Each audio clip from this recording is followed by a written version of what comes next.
Rapping is a lot harder than most people think. It's hard not to sound cheap. No, you can't sit right next to me. That's my wallet seat. I think the key to this entire thing is to sound like you got shot in the neck with a tranquilizer dart. After eating 40 egg whites, you can bet that was my fart. This is Mark Bell from SuperTraining.tv, Super Training Gym, the strongest gym in the West, answering more questions today for the Power Project, brought to you by HowMuchYouBench.net, the Slingshot, and the only freaking strength magazine in the world, thepowermagazine.com. I'm here in Davis, California, about to go get my cardio on, about to go get my swole on. I don't want to do either one of them. It's about 6 o'clock at night, and all I want to do is just sit on my ass, maybe 7 o'clock at night, and just fart and watch TV. But I can't. I got to train. It's the price you pay, right? Here's the Slinger Mobile. For those of you who haven't seen the millions and millions of times I've showed you before. We have a question to get to today from a guy named Anthony F, we'll call him. How about that? I can't pronounce his last name. Some Italian last name. I don't know. His Italian last name. Anyway, forget about it, right? His question is about, he wants to stop working his 9-to-5 job, which he says has turned into a 7-to-7 job, basically.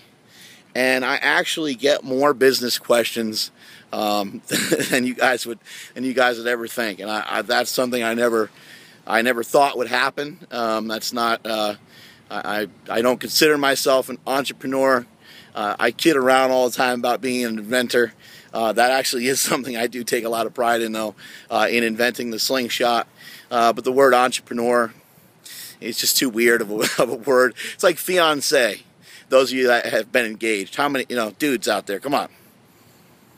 If you're using the word, then that means whoopsh, whoopsh, right? Anyway, that's another topic for another day. But his question is basically like, how do I stop working this 9-to-5? What do I got to do? How do I get out of this? How do I get out of this grind? And he said he appreciates all the videos. He's inspired by SuperTraining.tv. He's inspired by the videos. He kind of wants to know what he can do for himself to get himself out of this typical daily grind that he's involved in. There's a lot of different things you can do. I have never read a book in my life about business, and I never will. I don't care about traditional forms of advertising. I don't care about traditional forms of marketing. I don't like marketing gurus. I don't like hearing stuff about, hey, I can turn your clicks on YouTube. I can turn your 5,000 clicks on YouTube into $5,000 in 5 minutes. And a bunch of bullshit like that. Because that's what it is. It's a bunch of bullshit. And you got to really be careful of the bullshit. What inspired me to make the slingshot,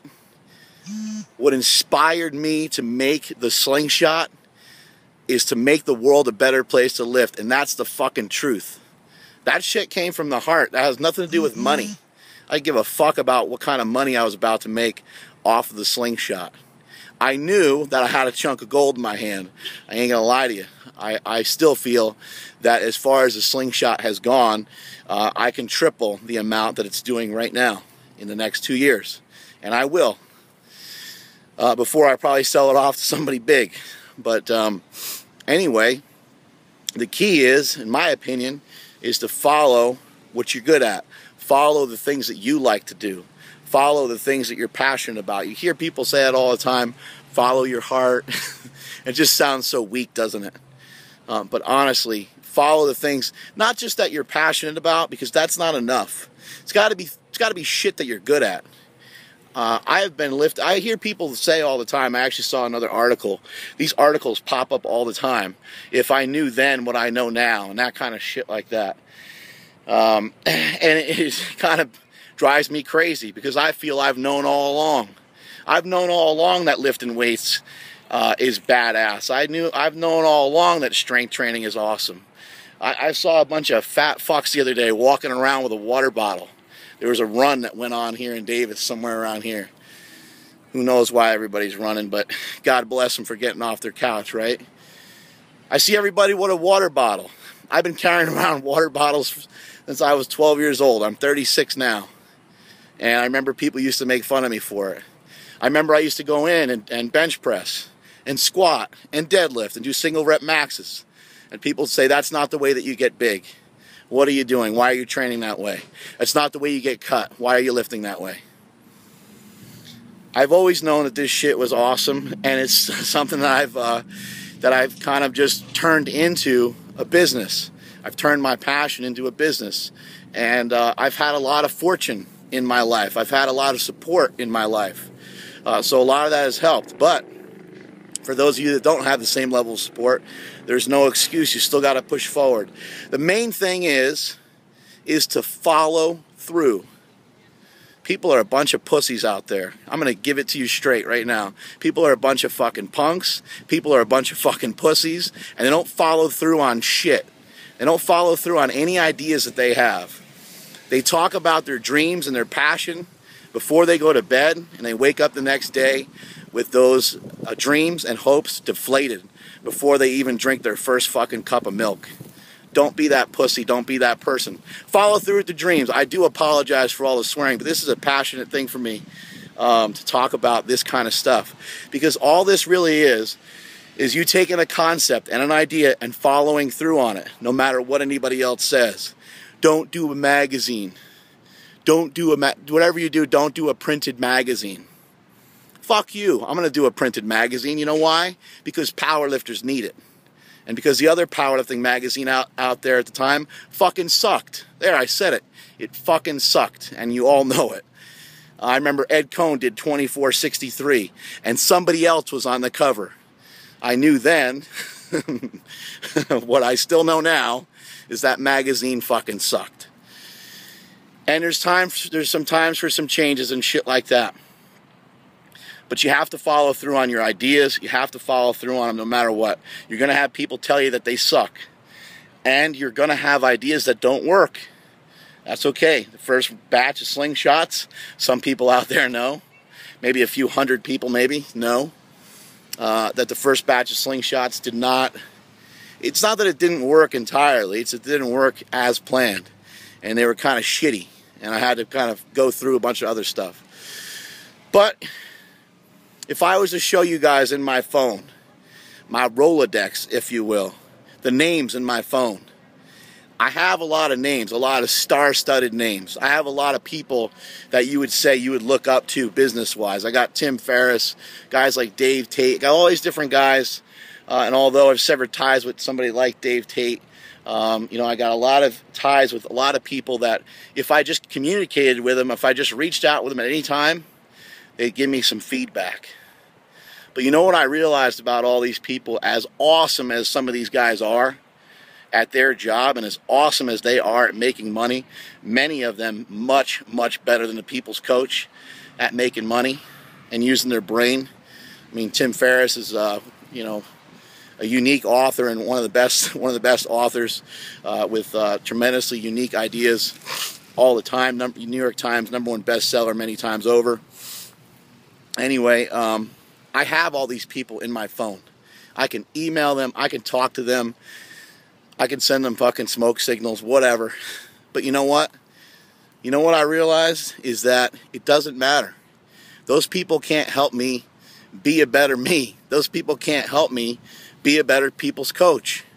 The only person that can really help yourself is yourself. Maybe, if you got a good wife in your corner, a good husband in your corner, or a good mom or a good dad, they can come close. But no one's going to help you as much as yourself. And when that first batch of slingshots came out like shit, that's when it was a smacking right across my fucking head. Just like a mule kicked me right in my head. And I just thought to myself, you know what? The only person that's going to be able to fix this is me. I'm the only one that knows what I'm talking about. I already took this idea to other people, and they told me that it sucked. So that ain't going to work. I tried to take it to a manufacturer, and they manufactured it the wrong way. I tried to take it to another big company, and they told me the idea sucked, and they didn't get it, they didn't understand it. So you're going to have to take the bulls by the horns. I know that you hear this kind of information all the time, but whatever it is, it sounds to me like you're on the Sounds to me like you're at the breaking point, like Michael Douglas in Falling Down. Remember that movie? That movie fucking ruled, didn't it? Sounds to me you're at like breaking point, my friend, and perhaps a turning point. On a more positive note, hopefully it's a turning point. And it sounds to me like you got ideas brewing up in your head already. I actually sat down with an individual about 2 years ago who wanted to train people for free. He wanted to train some kids that struggled. He wanted to train them for free. Guy's very religious. He's a Christian, and you know, he had a lot of apprehension about like, how's he going to make it work? I even talked to Zach Evanesh a couple months back. My boy, Zach Evanesh, who I know is watching. He watches every episode of the Power Project, people. Zach, my boy, you'll remember this conversation. Zach wanted to work with some wrestlers. And he said, these are some high-level wrestlers, man. I don't care how I got to get to them or what I got to do. It's like a 2-hour drive there and a 2-hour drive back. It's going to kill me. It's going to break my back. But I don't know, man. I don't know financially. I don't know about this. I don't know about that. You have to use your head. You have to think outside the box. You have to think of other things other than money. I said if they can't pay you, make sure they film these workouts. Make sure they show how you're training these kids. And make sure they show how the progress is being made. And in the case of the other guy who wanted to train people for free, he's still doing so and he's making ends meet just fine. What you're going to find is sometimes you may lose a little bit on your salary, but you'll gain a lot in your sanity, and you'll also gain a lot of time. Time is one of the most expensive things that you got. And if you're spending 12 or 14 hours a day at work, I do commend the people that do it, because I do understand that some people have to do it. And I'll never, ever put anybody down that has to do those types of jobs, because I would last 6 hours. And I would probably just keel over from doing too much work. But you know, if that ain't your thing, man, you're going to have to figure out a way out of the trenches. You're going to have to figure out a way of getting yourself out. And the only way to get yourself out is to get yourself out. Strength is never a weakness, and that is it from supertraining.tv.